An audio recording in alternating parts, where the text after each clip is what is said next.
Assalamualaikum warahmatullahi wabarakatuh. Alhamdulillahirabbil alamin. Wassalatu wassalamu ala asyrafil anbiya'i wal mursalin wa ala alihi wa sahbihi ajma'in. Allahumma aftah alaina hikmataka wanshur alaina min khazaini rahmatika ya arhamar rahimin. Rabbi shrah li sadri wa yassir li amri wahlul 'uqdatam min lisani yafqahu qawli. Alhamdulillah, apa khabar semua murid-murid ustaz di tahun 3, terutama di tahun 3 Syafi'i dan 3 Maliki. Apa khabar semua hari ini? Hari ini Ustaz harap hari ini semua sihat-sihat semua. Jadi hari ini kita akan sambung lagi pelajaran kita, iaitu mata pelajaran fiqh. Okey, mata pelajaran fiqh. Jadi Ustaz minta murid-murid ambil buku teks cepat-cepat. Okey, pergi semua ambil buku teks. Semua dah dapat buku teks kan? Okey, ambil buku teks semua. Okay, hari ini kita akan belajar sekali lagi, kita akan sambung pelajaran kita tentang tajuk najis. Okey. Jadi semua murid-murid boleh buka buku teks dan lihat pada tajuk najis. Okey, sebelum ni kita dah pernah belajar, ingat lagi tak dulu beberapa minggu yang lalu kita ada belajar tentang pengertian najis, iaitu pada bahasa dan pada istilah. Ingat lagi tak? Okey, kalau tak ingat kita ulang balik. Okey, pengertian najis pada bahasa. Okay, sekejap ya.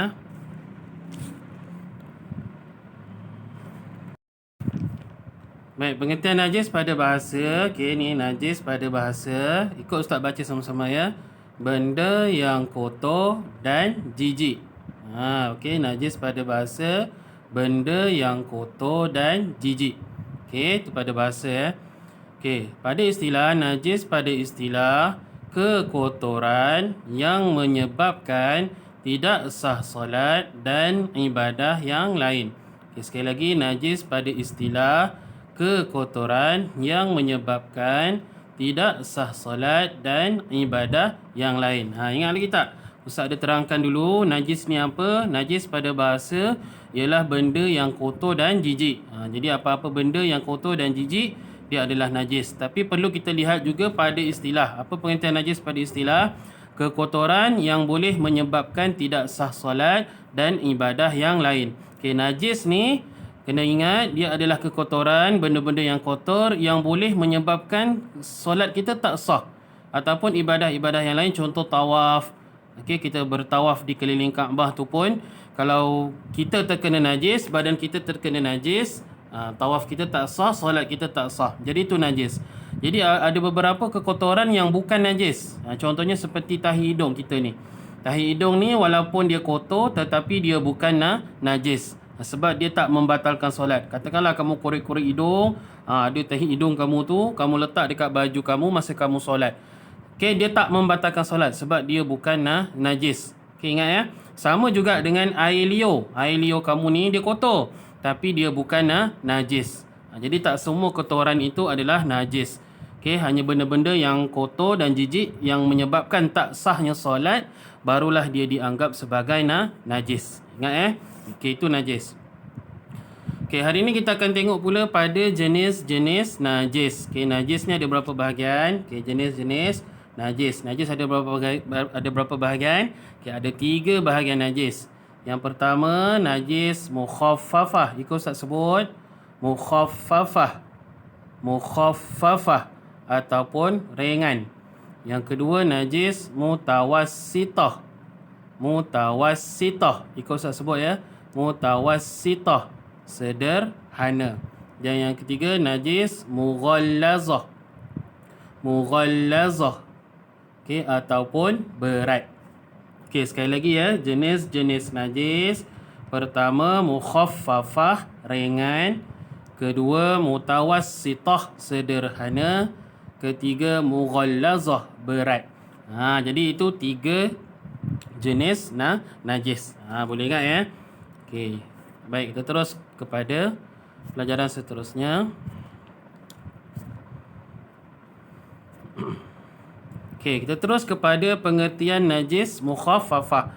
Tadi pengertian najis mukhaffafah ya, kita akan tengok apa pengertian dia. Okey, ikut Ustaz baca sama-sama. Pengertian najis mukhaffafah.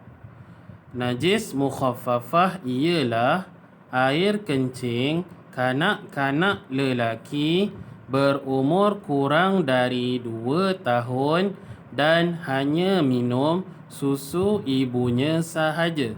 Sekali lagi, najis mukhaffafah ialah air kencing kanak-kanak lelaki berumur kurang dari 2 tahun dan hanya minum susu ibunya sahaja. Okey, jadi najis mukhaffafah ni ialah najis yang ringan, najis yang paling ringan, iaitu air kencing kanak-kanak lelaki. Ingat ya, air kencing kanak-kanak lelaki sahaja. Perempuan tak ada. Dan umurnya mesti kurang dari berapa? 2 tahun. Umurnya mesti kurang 2 tahun. Dan satu lagi, dia mesti hanya minum susu ibunya sahaja. Faham tak? Itu najis mukhaffafah. Maknanya apa? Najis mukhaffafah ni ialah air kencing. Okay, air kencing ya, bukannya tahi ke. Okay, air kencing kanak-kanak sesiapa? Kanak-kanak lelaki. Umurnya berapa? Kurang dari 2 tahun dan dia mesti hanya minum susu ibunya sahaja. Siapa kat sini ada adik? Ada adik lelaki? Ada? Okay, adik lelaki dia mesti umur kurang 2 tahun. Setahun lebih ke, setahun 6 bulan ke, dia belum sampai 2 tahun lagi. Dia mesti kurang 2 tahun. Okay, dan adik dia tu dia tak makan benda lain. Dia hanya minum susu ibu saja. Dia tak makan burger, dia tak makan pizza ke, dia tak makan apa-apa pun. Dia hanya minum susu ibu saja. Jadi air kencing adik kamu tu adalah najis mukhaffafah. Faham tak? Maknanya kalau adik kamu kencing, adik kamu tu umur dia kurang 2 tahun, kemudian adik kamu tu tak makan apa-apa pun, dia hanya minum susu ibu sahaja. Dia tak makan benda lain pun. Jadi kalau dia kencing, air kencingnya tu disebut sebagai najis mukhaffafah. Najis yang ringan. Okey, faham ya? Okey, ada satu hadis daripada Nabi SAW. Okey, sabda Rasulullah SAW, annaha atat bi ibnin laha saghirin lam ya'kul at-ta'ama ila Rasulillah sallallahu alaihi wasallam fabala ala thawbihi fada'a bima'in fanadahahu wa lam yaghsilhu. Riwayat Al-Bukhari dan Muslim. Maksudnya apa? Seorang perempuan menemui Rasulullah sallallahu alaihi wasallam dengan membawa anak lelaki kecil yang tidak makan apa-apa makanan. Lalu anak tersebut kencing di atas baju baginda. Baginda menyuruh supaya didatangkan air, lalu merenjis-renjiskannya tanpa membasuhnya. Jadi dalam hadis Nabi ni, Nabi ada ceritakan ada seorang perempuan ni datang jumpa Nabi. Dan perempuan ni bawa seorang anak kecil. Dia bawa anak kecil lelaki. Okey, dia tak makan apa-apa makanan pun, dia hanya minum susu ibu sahaja. Lalu anak tersebut duduk di atas riba Nabi. Tiba-tiba anak tu terkencing atas riba Nabi. Kemudian Nabi pun suruh ambilkan air. Nabi celupkan tangan Nabi dalam air tersebut dan Nabi hanya renjiskan sahaja tempat ataupun baju Nabi yang kena air kencing tadi. Tanpa Nabi buka pun baju Nabi, Nabi basuh. Tak, Nabi hanya renjiskan air sahaja. Jadi maknanya najis yang terkena pada baju baginda tadi, air kencing tadi, adalah najis mukhaffafah, iaitu najis yang ringan. Nabi tak perlu buka basuh baju pun, dia hanya renjiskan sahaja. Okey, jadi itu hadis Nabi. Okey, baik, kita lihat terus kepada najis mutawassithah. Najis yang sederhana. Tadi kita dah belajar tadi kan 3 bahagian najis. Pertama najis mukhaffafah, kedua najis mutawassithah, ketiga najis mughallazah. Okey, kita tengok pula yang kedua tadi, najis mutawassithah. Okey, apa pengertian dia? Okey, ikut Ustaz baca ya. Pengertian najis mutawassithah. Najis mutawassithah ialah najis pertengahan seperti muntah, bangkai, nanah dan sebagainya. Okey, sekali lagi. Najis mutawassithah ialah najis pertengahan seperti muntah, bangkai, nanah dan sebagainya. Jadi itu najis mutawassithah, najis yang pertengahan, dia duduk tengah-tengah. Dia bukan najis mukhaffafah, dia bukan juga najis mughallazah. Dia duduk di tengah-tengah, iaitu najis mutawassithah ataupun najis yang sederhana. Dia bukannya ringan, dia bukannya berat, dia sederhana. Okey, itu najis mutawassithah. Baik, kita tengok contoh-contoh najis mutawassithah. Ni contoh najis mutawassithah. Ni tahi. Tak kisahlah tahi haiwan ke, tahi manusia ke, tahi kamu ke.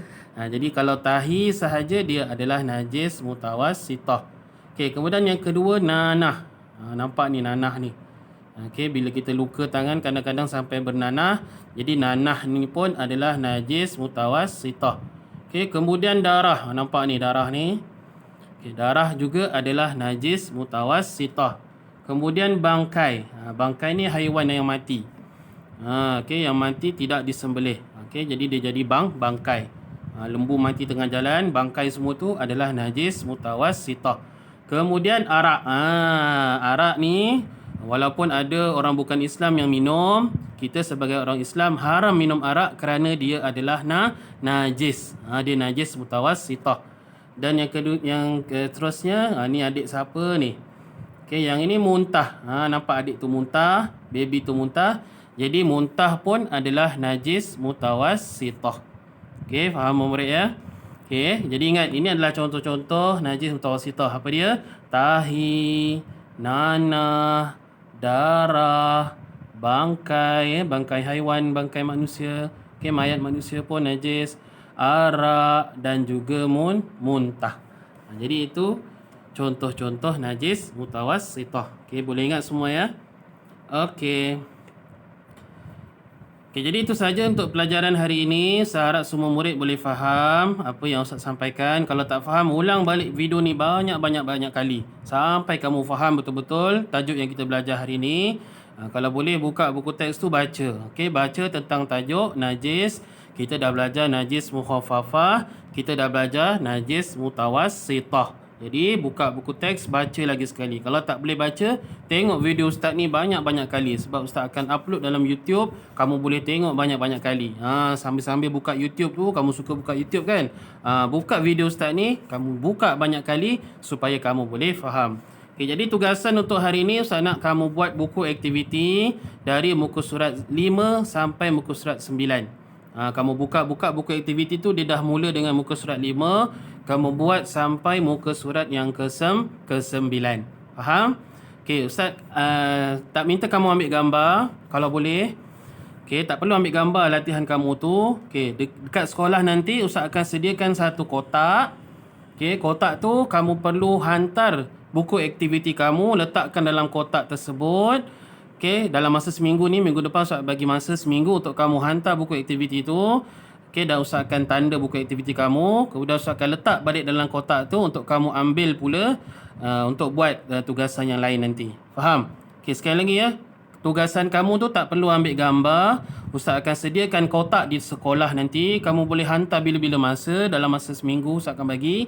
Siapkan tugasan kamu dan hantar dan masukkan dalam kotak tu. Ustaz akan tandakan tugasan-tugasan kamu. Okey? Faham ya? Okey. Jadi itu saja. Okey, Ustaz sudahi dengan ucapan terima kasih semua. Okey, ingat ya, belajar di rumah, jangan banyak bermain, jaga solat, banyakkan membaca Al-Quran, banyakkan berdoa ya. Kita ni dalam keadaan pandemik ni, banyakkan berdoa pada Allah sebab hanya Allah saja yang dapat membantu kita. Jadi itu saja. Terima kasih sekali lagi. Ustaz ucapkan terima kasih banyak-banyak dan Ustaz sudahi dengan Assalamualaikum warahmatullahi wabarakatuh.